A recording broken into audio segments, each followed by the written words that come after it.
नमस्कार मित्रांनो, मराठी भूमी चॅनलवर तुमचं स्वागत आहे. तर आज आपण सुषमा अंधारे यांच्या भाषणातील खणखणीत मुद्दे व त्यांनी केलेल्या देवेंद्र फडणवीस यांच्या टीकेवर प्रत्युत्तर देताना ते चांगले संतापले चित्र दिसून येत आहे. तर मित्रांनो, सुषमा अंधारे यांनी आपल्या भाषणात सर्वप्रथम एक मोठा मुद्दा मांडला. महिलांना राजकारणात संधी कोण देतं? त्या स्पष्टपणे सांगतात की देशात महिला नेतृत्वाला संधी देण्याबाबत इतिहास बघितला तर काँग्रेस आणि इतर पक्षांनी अनेक वेळा महिलांना मुख्यमंत्री बनवलं. त्यांनी उदाहरणं देत सांगितलं की उत्तर प्रदेशापासून तमिळनाडू, दिल्ली, बिहार अशा अनेक राज्यांमध्ये महिलांना मोठ्या पदावर बसवण्यात आलं. ते यावर भर देतात की ज्यांनी आम्हाला विरोध केला त्यांनीच महिलांना वारंवार संधी दिली. यातून या अप्रत्यक्ष पक्षावर टीका करतात. यानंतर त्या थेट देवेंद्र फडणवीस यांना उद्देशून बोलतात. त्या म्हणतात की तुम्ही आम्हाला विसरता, पण आधी तुम्ही स्वतः बघा की तुम्ही किती महिला मुख्यमंत्री दिल्या. हा प्रश्न ते आक्रमक शैलीत विचारतात आणि सांगतात की केवळ बोलून चालत नाही, प्रत्यक्ष कृती महत्त्वाची आहे.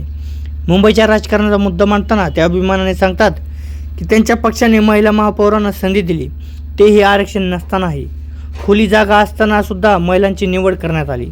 ओबीसी जागांवरही महिलांना संधी देण्यात आली. यातून ते सांगतात की आम्ही महिलांना पुढे आणतो, फक्त घोषणा करत नाही. यानंतर भाषणाचा सूर अधिक आक्रमक होतो. त्या स्तरच्या मुद्द्यावर बोलताना फडणवीसांवर टीका करतात. त्या विचारतात तुमचा स्तर नेमका कुठे आहे.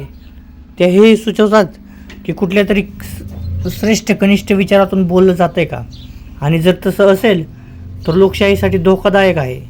सर्वात महत्त्वाचा मुद्दा ते शेवटी मानतात. तो महत्त्वाचा मुद्दा म्हणजे महिलांचा अपमान.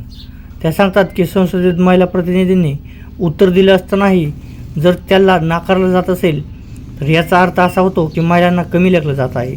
तर स्पष्ट शब्दात सांगतात की महिलांनी बोलावलं तर त्यांना गांभीर्याने घेतलं जात नाही. ही अत्यंत चुकीची मानसिकता आहे. सुषमा अंधारेंनी शेवटचा संदेश असा दिला की महिलांना संधी देणं ही केवळ घोषणा नसून कृतीत दिसलं पाहिजे. राजकारणात समानता आवश्यक आहे. महिलांच्या आवाजाला कमी लेखणं थांबलं पाहिजे आणि सत्ताधाऱ्यांनी स्वतःच्या कामगिरीकडे आधी पाहिलं पाहिजे. तर मित्रांनो, तुम्हाला या भाषणाबद्दल काय वाटतं? तुमचं मत कमेंटमध्ये नक्की कळवा.